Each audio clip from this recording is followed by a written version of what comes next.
you. My name is David Oles. I currently serve the community as the chairman of the 11th Congressional District Republican Committee.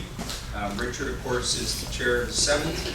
The 11th includes, for those that don't know, includes most of Cherokee, all of Bartow, all of Gordon, all of Pickens, and about a third of Cobb County. So we span a pretty good bit, and we are one of the hot places in the state of Georgia that our opposition, the Democratic Party, would love to be able to move into. So it's an interesting job. Marcy asked me to take a look at a little bit of this stuff coming up here with the PSC race coming up. Thank you, Marcia, for doing a good job of summarizing what the PSC does. It, of course, is involved with regulated industries. Interestingly enough, as Americans and free market capitalists, we generally do not like monopolies, but in the case of certain industries, like power generation, for example, we tolerate the evil that goes along with monopolies, but of course it's heavily regulated to make sure that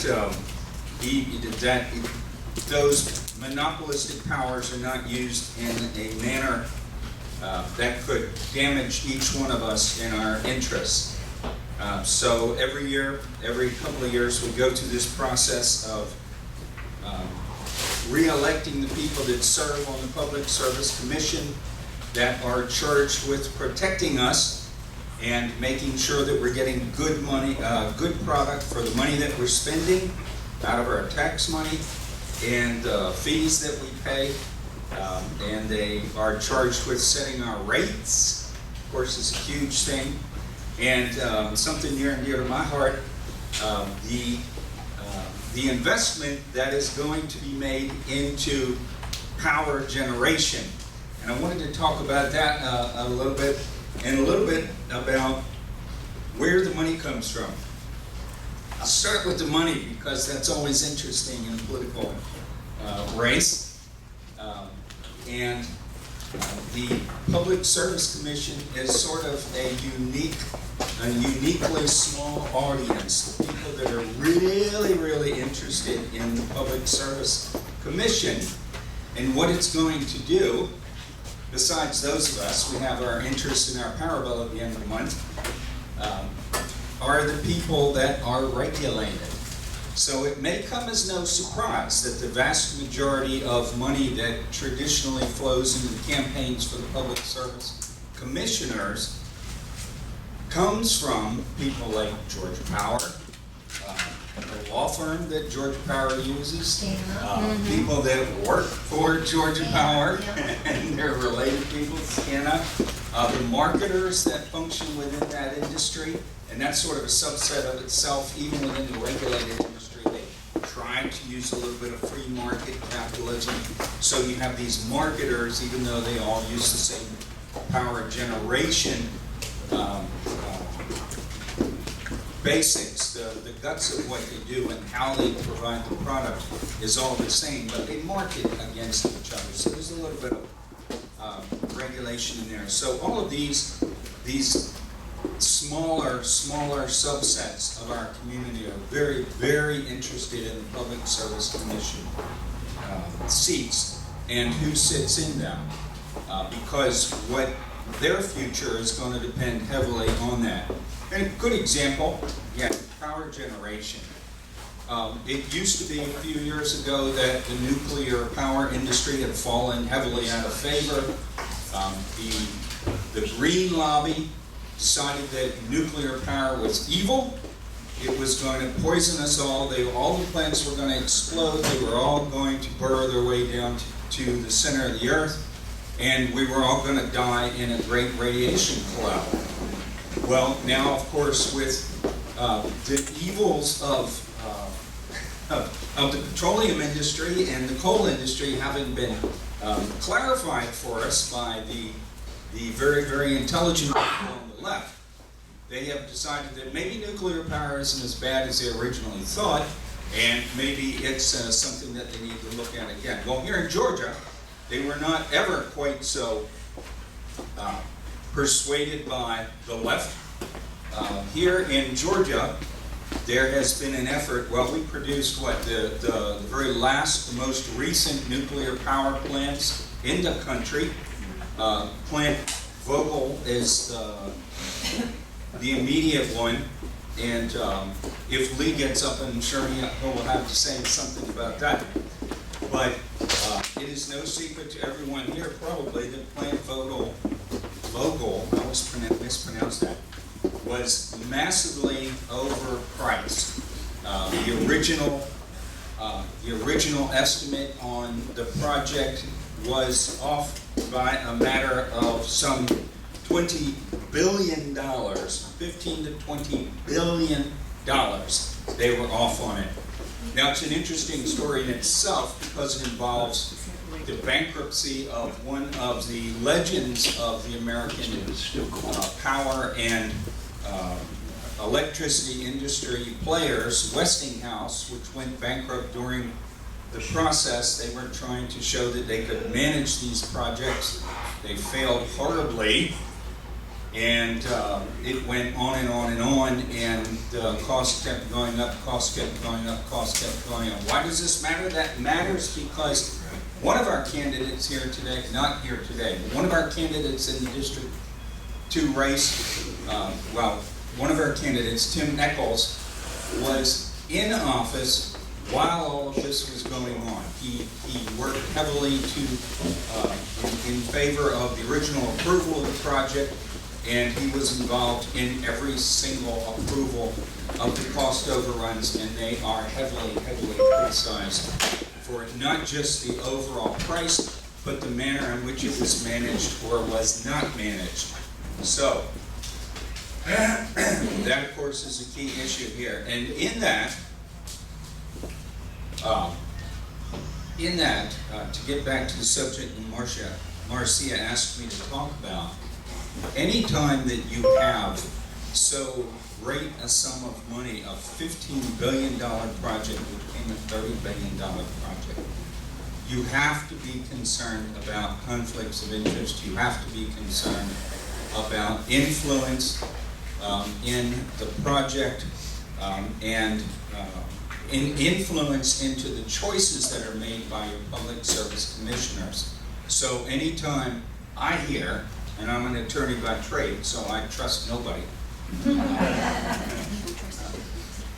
So anytime I hear that there is so much money funding the political campaigns that come out of the industry that they are charged with regulating, you have to wonder. That is, of course, one of the most frequent criticisms of Congress and all of our legislators, that the politicians that are responsible for regulating these industries get the companies before them in order to be able to encourage them to contribute to their campaigns for re-election, and every single one of them lines up in order to do that. So this is something. No one can blame these companies for being keenly interested in the outcome of these elections or wanting to contribute to them, as long as they do it in a legal fashion and comply with the laws regarding individual contributions. But any time that you have so much money that comes from the people that are being regulated to fund the fortunes of the people that are doing the regulation, we have to think very, very, very carefully about that and look very, very hard at the people that we're electing to make sure that that money is not being used as a means to influence those commissioners, in this case the public service commissioners, in favor of one project or another. And we can be pretty sure that that is something of interest right now, because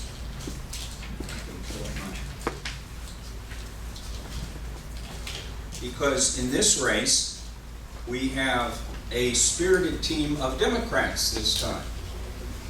This, as other people have explained for a long time in Georgia now, the Public Service Commission has been populated reliably by Republicans, free market capitalistic Republicans that are interested in things like efficiency and getting the best means in there to generate power for our citizens efficiently.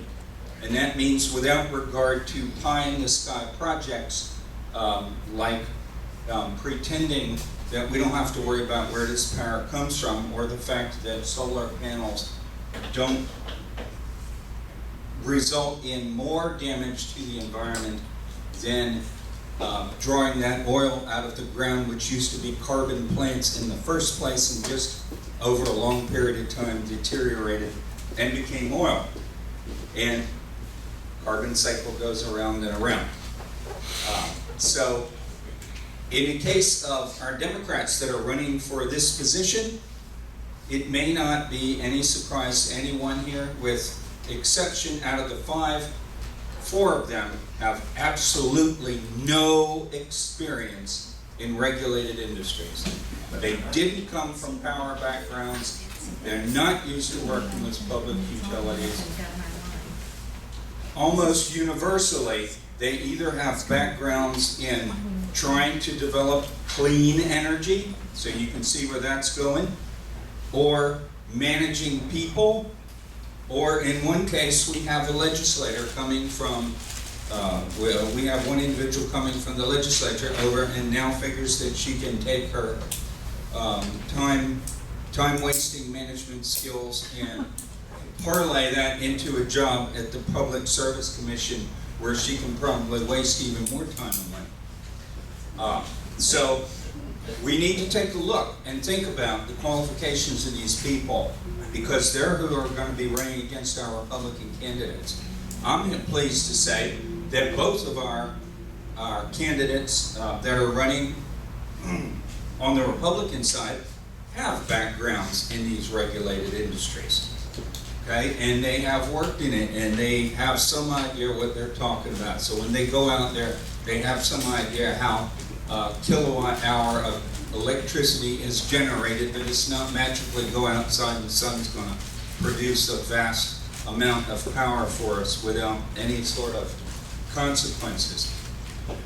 So it is very clear that what the left wants here is to change the manner in which we generate power here in the state of Georgia, continue the Biden administration's campaign against coal and against oil and against natural gas, and bring on more and more and more uber expensive green energy sources. So that seems to be exactly where they're coming from. There is one of their candidates, Robert Jones, who actually has some regulated industry background, but it's not clear. He doesn't list much information, so we don't know too much about him.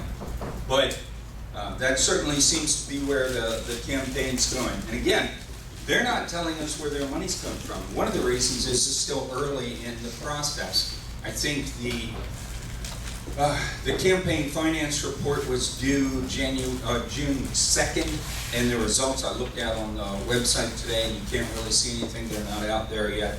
So we don't know where the money is coming from to fund these campaigns.